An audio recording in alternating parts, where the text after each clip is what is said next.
আমি রজনীতে আল্লাহর নবী বিশ্ব নবী রাহমাতুল লিল আলামিন হুজরা শরীফ থেকে প্রচন্ড শীতের মধ্যে বের হয়েছেন। এমনি তাকায়া দেখে একজন বাঁকা হয়ে দাঁড়াইছে, সোজা হয়ে দাঁড়াতে পারে না, কাপড় এইভাবে ধরে রেখেছে। দাঁড়ায় বলেন, আসসালাতু ওয়াসসালামু আলাইকা ইয়া রাসূলুল্লাহ। আল্লাহ নবী বলেন, কে রে তুমি এত গভীর রজনীতে আমাকে সালাম দিচ্ছ? আল্লাহ নবী যেই মাত্র জিজ্ঞাসা করলেন, উনি ডাকতে, হুজুর আপনি কি আমাকে চিনতে পারেন নাই? আমি আব্দুল্লাহ। আল্লাহর নবী বলেন, কোন আব্দুল্লাহ? ওগো নবীজি, কিছুদিন আগে ইসলাম ধর্ম গ্রহণ করেছি। আমার নাম ছিল আব্দুল উজ্জা, আমি আপনার নামটা পরিবর্তন করে আব্দুল্লাহ রেখেছেন, আমি সেই আব্দুল্লাহ। বলেন, আমার আব্দুল্লাহ তো ধনী বাপ চাচা, তার বাপ চাচা ধনী ব্যবসায়ী ছেলে, সকাল বিকাল কাপড় পরিবর্তন করে আসতো। আজকে তো দেখা যায় গায়ে কাপড় নাই, একটা কাপড়ের টুকরা পরিধান করা, সোজা হয়ে দাঁড়াতে পারে না, তার লজ্জাস্থান খালি হয়ে যায়, হাত দিয়ে ধরে রাখছে কোনো রকমে কাপড়ের টুকরা।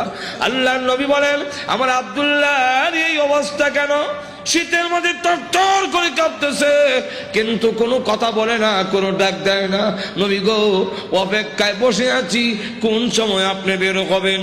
আপনার নুরানি চেহারা যদি এক নজর দেখতে পারি, তাহলে আমার অন্তরে আর কোনো দুঃখ থাকবে না।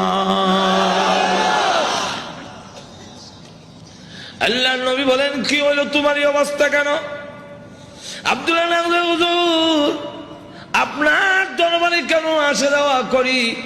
আমার চাচা আমাকে বলেছেন বাড়ি ছেড়ে দিতে হবে, আর না হয় মুহাম্মদের দরবার ছেড়ে দিতে হবে। নবী গো, আমি ঘোষণা দিয়েছি, প্রয়োজন বুঝে আপনার বাড়ি কেন তামাম পৃথিবী ছেড়ে দিতে পারি, কিন্তু একটি মুহূর্তের জন্য বিশ্ব নবীর দরবার আমি ছাড়তে পারবো না।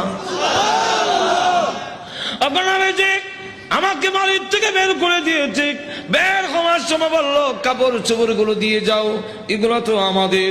উদ্দেশ্য হইল আমি উলঙ্গ হয়ে গেলে এটা যাব না, লজ্জায় তখন করে বসে থাকবো, আপনার দরবারে আসবো না। আমি তখন আমার চাচাকে জানিয়ে দিলাম, ওগো চাচা, কাপড় হারাতে পারি, ইজ্জত সম্মান হারাতে পারি, আমি সর্বহারা হতে পারি, কিন্তু আল্লাহর কসম ঈমান হারা এক মুহূর্তের জন্য হতে পারবো না। হ্যাঁ দাদা, আজকে যদি শরমের আর ইজ্জতের বয়ে কাপড়ের জন্য আমি ঈমান হারা হয়ে যাই, মৃত্যুর পরে কবর থেকে উলঙ্গ হয়ে আল্লাহর দরবারে উঠব, উলঙ্গ অবস্থায় জাহান্নামের মধ্যে দেওয়া হবে। আল্লাহর নবী আমার কাপড় চোপড় গুলো রেখে দিয়েছে, আমি আমার মার সামনে দাঁড়িয়ে বললাম, মা গো, ওর মা একটা কাপড় দেন না, আমি আমার লজ্জাস্থান রেখে বিশ্ব নবীর দরবারে যাব। ওগো মা, একটা নজর যদি আল্লাহর নবীকে দেখতে পারি, তাহলে আমার মনে আর কোনো ব্যথা থাকবে না। এই বলে হুজুর আমার মা একটা কাপড় দিয়েছেন, কোন রকমের লজ্জাস্থান রেখে আপনার হুজুরের সামনে এসে বসে আছি। কোন সময় আপনি বের হবেন, আপনার চেহারা মুবারক একটা নজর দেখার জন্য বসে আছি। নবীজি তার করুণ কাহিনী শুনে বিশ্ব নবী পর্যন্ত চোখের পানি রাখতে পারলেন। আল্লাহ নবী ডাক দিয়ে বলেন, আব্দুল্লাহ আমার ঘরে আয়, হুজুরের শরীফে আয়, এই নে আমার ব্যবহারের দুইখান কাপড় তোরে দান করলাম। নবীজির দুইখানা কাপড়, ব্যবহারের কাপড়ের দাম আছে না নাই? এরপর থেকে আব্দুল্লাহ জুল বাগাদাইন হয়ে গেল, খালি আব্দুল্লাহ না, এমন টাইটেল লাগছে। আল্লাহ নবী একজন, আব্দুল্লাহ বল তোর কোন আকাঙ্ক্ষা আছে নি? আব্দুল্লাহ কাঁদে, হুজুর দুনিয়ার কোনো আকাঙ্ক্ষা নাই, আপনার কাছে আমার একটা দরখাস্ত। নবীজি আপনি বলেছেন শাহাদাতের মরণ হইলে মরণের কষ্ট হয় না, আপনি বলেছেন শাহাদাতের মরণ হইলে কবর গেলে মুনকার নাকির আসে না, আপনি বলেছেন শহীদ হয়ে মরলে কিয়ামতের মাঠে কোনো হিসাব কিতাব হবে না, বিনা হিসাবে জান্নাতে যাবে। তাই আমার দরখাস্ত, ওগো নবীজি আপনি আল্লাহর কাছে বলুন আমার শাহাদাতের কামনা যেন মহান আল্লাহ কবুল করে নেন। নবীজি দোয়া করে দিলেন, দোয়া রসুলের দোয়া, হাত উঠাইতে দেরি আর তো কবুল হইতে। আল্লাহ নবী বিশ্ব নবী রাহমাতুল লিল আলামিন দোয়া করে দিলেন। এখন আব্দুল্লাহর জন্য দোয়া কেমন কবুল হয়ে গেছে।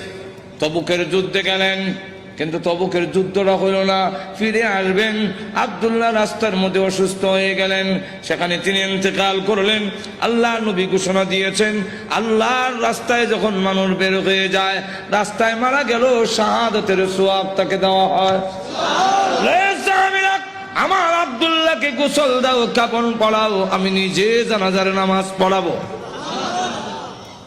নবীজি নিজে জানাজার নামাজ পড়াইয়া লাশ যখন কবরের দিকে নিয়ে যায়, নবীজি পিছনে পিছনে যায়।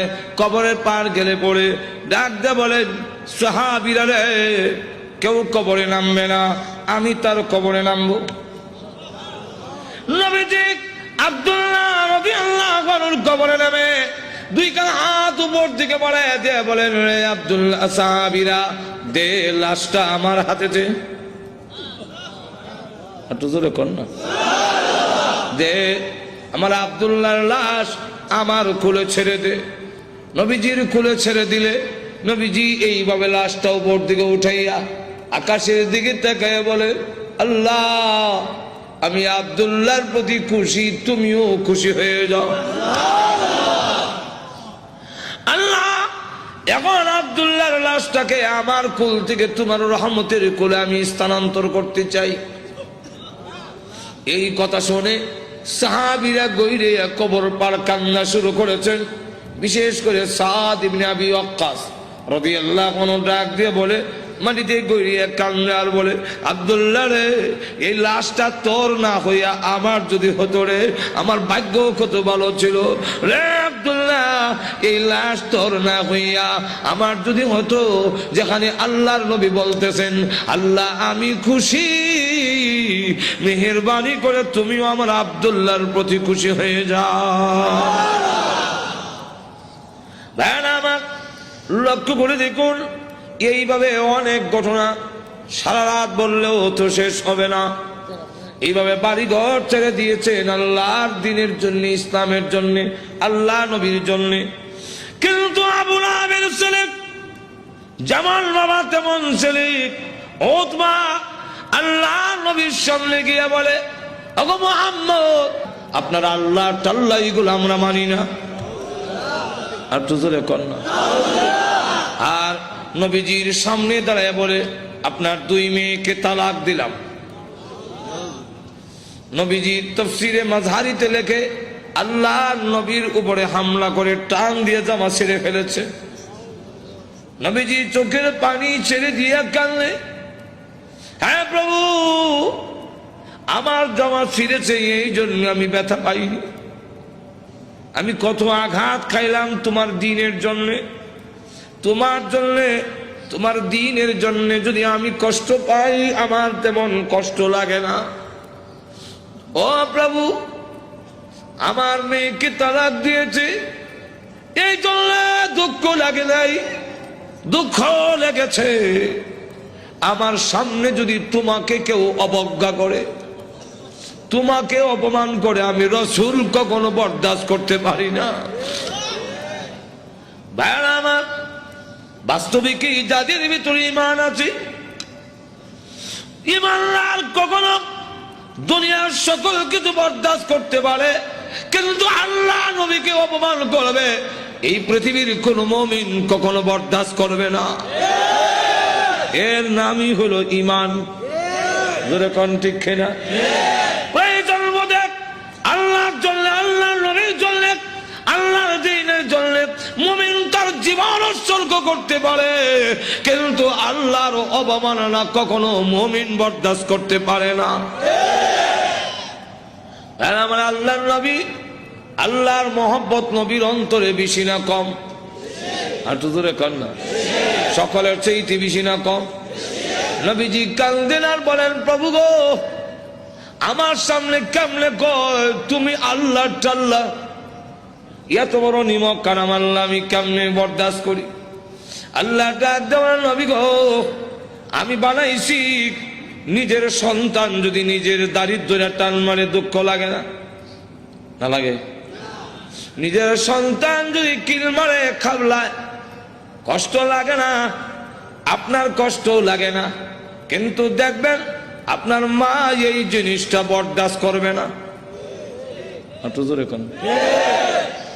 আপনার ছেলে আপনাকে যদি দারিদ্র্যে টান মারে আপনার কিন্তু কষ্ট লাগে না? আপনার যদি খাবলা মারে আপনার কষ্ট লাগে না? মাথা সোলো করে টানে আপনার কষ্ট লাগে না? লাথি মারে কষ্ট লাগে না, কিন্তু আপনার মা যদি দেখে তখন বরদাস্ত করে না। দেখি তাহলে আল্লাহ ডাক দিয়ে বলেন, আমি বানাইছি মানুষ, এই মানুষ যদি আমার সাথে বেয়াদবি করে, আমাকে গালি দেয়, আমার বিরুদ্ধে বলে, এত আঘাত লাগে না, কিন্তু আমার নবীকে যদি কেউ কিছু কয় আমি আল্লাহ বরদাস্ত করি না। আমার নবীর বেয়াদব আমি আল্লাহ ছাড় দেই না। আমার নবীর গায়ে আঘাত করলে আমার কষ্ট লাগে। সে পাথর নিয়ে আপনাকে মারতে এসেছে, এই জন্য আমি আল্লাহ আয়াত নাযিল করে জানায়া দিলাম।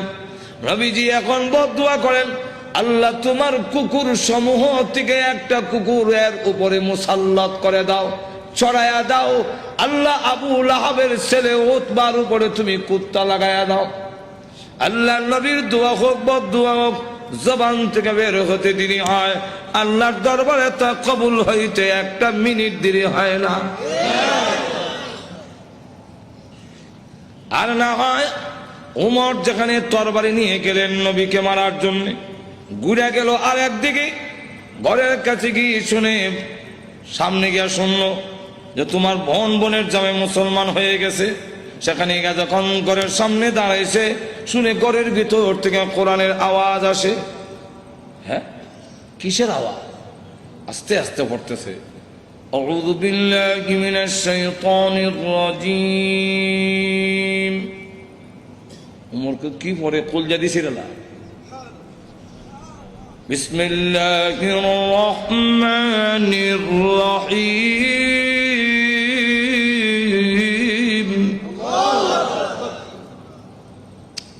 এই করকে আওয়াজ হইনা ফাতেমা কাহা আজরাইল আইছে, দরজা খুলছে। আর পড়ায় যে হযরত খাব্বাব রাদিয়াল্লাহু, তিনি দরজার আড়ে লুকাইয়া গিয়া আল্লাহ লা ইলাহা ইল্লাল্লাহ সুবহানাকা ইন্নী। বোন এবং বোনের জামাইরে তো একবারে মারবে না, উমর তো আমারে দুই টুকরা করে লব, তরবারি এতই আছে। দরজার আড়ে লুকাইয়া খালি খতমে ইউনূস পড়ে। উমর ঢুকা তার বোন রে দিল এক থাপ্পড়, বোনের জামাইরে থাপ্পড় খাইয়া উল্টে গিয়ে পড়ছে। বোন বাধা দিয়ে আমার স্বামীরে মারো কেন? দিলাম তোরা একটা। বোন যখন থাপ্পড় খাইছে, কানের পর্দা ফেটে গেছে। বোন তখন কয়, শোনো, তুমি যেমন খাত্তাবের ছেলে, আমিও খাত্তাবের মেয়ে।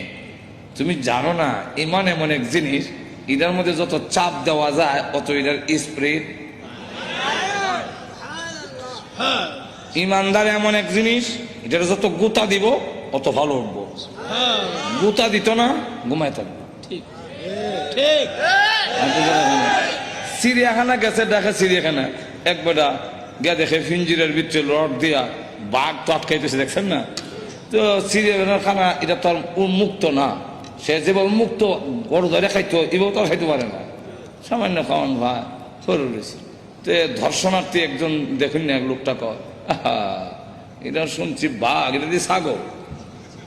বাঘে না মানুষ দেখলে তর্জন গর্জন করে, এটা দিয়ে কিচ্ছু কয় না। তো দিছে ছাতিটা গুতা। নিবেদন করছেন খাওয়ান ঠিক ভাই হয় না, তোমার একটা গুড়া কিমড়ে কামড়া সিটি সেন্টার। তোমার গুতা দেশ করে জানোস না? ভাগ গুতা দিলে ভালো উঠবো, যেমন গুতা দিছে এমনি কয় হাক হাক করে দেন খালিছে। জুতা মুজা হাতে হালাই একটা দিছে দো ধরে, কোন ঠিক কিনা?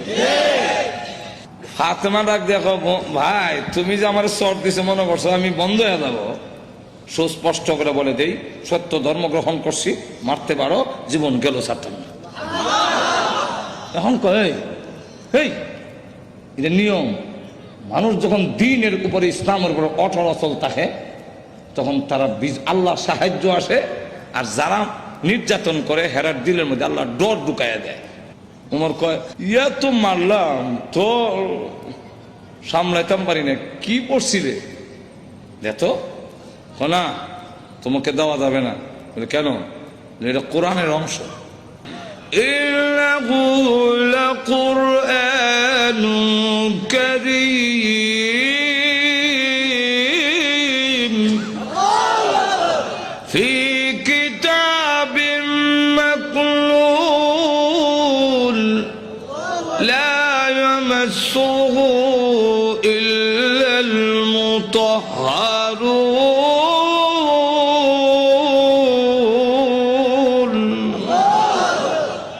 সম্মানিত কোরআন লোহে মাহফুজে সংরক্ষিত, এটা স্পর্শ করা যায় না অপবিত্র অবস্থায়।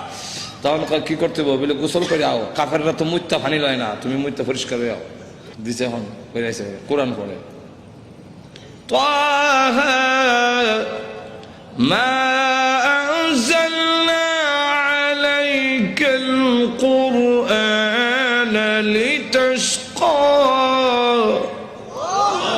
পড়তে পড়তে যখন ওই আয়াত পর্যন্ত গেছে, ইন্নানি আনাল্লাহু লা ইলাহা ইল্লা আনা ফা'বুদনি।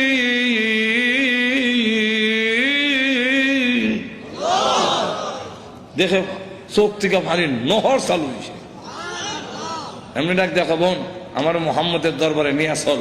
তো পর্দার আড়ালে যিনি লুকাই আছিল দরজার আড়ালে, মনে আছে তো? ঘটনা কোনটা আমার উদ্দেশ্য না, ঘটনা হলে তো এইটার মধ্যে 1 ঘন্টা দেবো। ঘটনা হওয়া উদ্দেশ্য না, উদ্দেশ্য রইল ওই কথাটা বুঝে পেলে গা দরজার আড়াল থেকে এমনি কয় আর লুকাই থেকে লাভ নাই। ওখান বুঝে লেছি উমর মারত না। তো সংবাদটা আমি আগে দিলাই, কারো সুসংবাদ আগে দিতে একটা মনের মধ্যে একটা আনন্দ পাওয়া যায়, তো আমি আগে দিলাই। এমনি দরজার বাইরে থেকে আড়াল থেকে বেরিয়ে কয়, হ্যাঁ মা, তাদেরকে কোরআন শরীফ আমি পড়াইছিলাম। আচ্ছা, তো আপনাকে সুসংবাদটা দেওয়ার জন্য বেরিয়েছে, কারণ লুকাই আসলাম। কি সুসংবাদ? বলে দারুল আরকাম, গোপন ঘাঁটি, যেখানে দিন প্রচার করা হয় লুকাই লুকাই এখান থেকে, এটার নাম ছিল দারুল আরকাম। এই দারুল আরকামে গত রাত্রে আমি বিশ্ব নবীকে দোয়া করতে শুনছি। আল্লাহ রসুল বলছেন, আল্লাহুম্মা আইজ্জিল ইসলামা বি আহাদিল উমরাইন। আল্লাহ 2টা উমর থেকে একটা উমর ইসলামের ভিতরে এনে ইসলামের শক্তিশালী করে দাও। একটা হলো উমর ইবনুল খাত্তাব, আর একটা হলো উমর ইবনে হিশাম, যার টাইটেল হলো আবু জেহেল। আগে আসলে আবুল হেকম, এরও নাম উমর, আর আমিরুল মুমিনিন উনার নামও উমর। আল্লাহ রসুল বলে, এই 2টা উমর থেকে একটা উমর আমারে দাও। আল্লাহ রাব্বুল আলামিন মনে হয় গত রাত্রের রসুলের দোয়াটা তোমার বেলায় কবুল হয়ে গেছে।